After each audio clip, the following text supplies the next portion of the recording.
বিশ্বাস প্রতারণার কি যুগ, কেউ কাউকে বিশ্বাস করতে পারছে না, কেউ কাউকে বিশ্বাস করতে পারছে না। স্বামী তার স্ত্রীকে বিশ্বাস করে না। এই শহরের বহু স্বামী আছে এই শহরের, স্ত্রীকে বিশ্বাস করে না, কারণ জানে যে আমি বাইরে গেলে ফোনে অনেকগুলো বেটার সাথে লাইন মারে।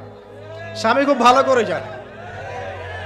এ কারণে দেখা যায় স্বামীও বাইরে আবার কয়েকটা একাধিক ওই যে বলবো উপস্ত্রী উপপত্নী জোগাড় করে রেখে দিছে, আছে না?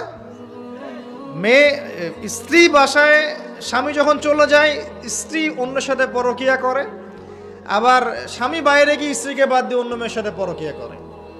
এই জিনিসটাই শহরে বেশি না কম বলেন? লজ্জা করেন না, সত্যি কথা বলেন, এটা বেশি না কম? বেশি, দিন দিন বাড়ছে।